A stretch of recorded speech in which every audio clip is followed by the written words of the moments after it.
আচ্ছা, প্রিয় সহকর্মী সাংবাদিক বন্ধুরা, আমরা আজকে এই যে সাংবাদিক সম্মেলন করছি তার উদ্দেশ্য হচ্ছে যে আগরতলা প্রেস ক্লাবকে জড়িয়ে আজকে একটা খবর প্রকাশিত হয়েছে এবং গতকালও একটি খবর প্রকাশিত হয়েছে। সেটি হচ্ছে যে প্রস্তাবিত শান্তিনিকেতন মেডিকেল কলেজ, যেটা হয়তো রাজ্য সরকারের সহায়তায় এখানে গড়ে ওঠার একটা প্রক্রিয়া চলছে। তো সেটা আমাদের আলোচ্য বিষয় নয়। আলোচ্য বিষয় হচ্ছে যে আমাদেরকে জড়িয়ে যে সংবাদটা করা হয়েছে এবং এর মধ্যে এটা বলা হয়েছে যে আগরতলা প্রেস ক্লাবের নামে একটা গ্রুপ করে সাংবাদিকদেরকে হেয় প্রতিপন্ন করার চেষ্টা করছে সেই প্রস্তাবিত মেডিকেল কলেজ। এবং একটি সংবাদপত্র এই প্রশ্নও তুলেছে যে প্রেস ক্লাবের সঙ্গে তাদের কাছ থেকে আমরা টাকা পয়সা নিয়েছি ইত্যাদি ব্যাপারে।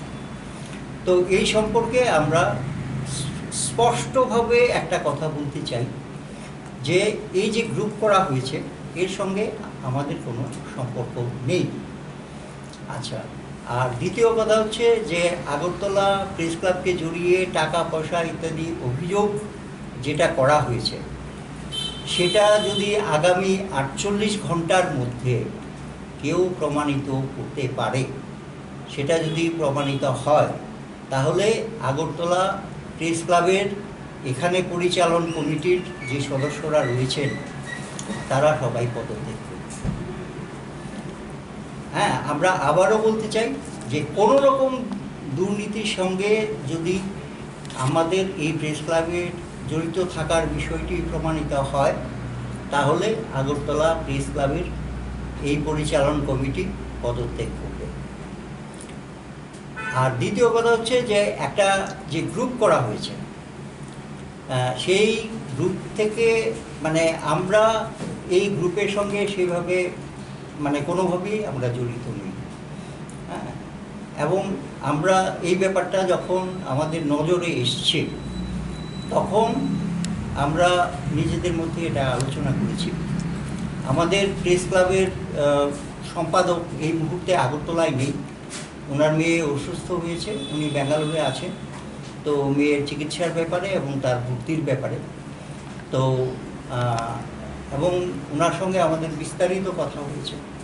এবং এই আমরা শুধু আজকে একটা সাংবাদিক সম্মেলন যেটা করছি, এটা আমাদের পরিচালন কমিটির যে মিটিং হয়েছে আজকে, সেখানে এই সিদ্ধান্ত নেওয়া হয়েছে। এবং যে কাগজে আমাদেরকে জড়িয়ে এবং উৎসাহ করে আমাদের বিরুদ্ধে খবর করা হয়েছে, আমরা তার প্রতিবাদপত্র আজকেই আমরা পাঠাব। তো আমাদের শুধু এইটুকুই বলার। এখন আপনাদের যদি যে কোনো প্রশ্ন যদি থাকে তাহলে আপনারা করতে পারেন, এবং এখানে আমাদের পরিচালন কমিটির সমস্ত সদস্যরা রয়েছে, যে কাউকেই আপনি প্রশ্ন করতে পারেন। এই হচ্ছে ব্যাপার। আর যেটা আমি আগে বলেছি যে আমাদের সম্পাদক বাইরে রয়েছে, প্রয়োজনে ওনাকে ফোন করেও আপনারা রিঅ্যাকশান নিতে পারেন বা খবর জানতে পারেন।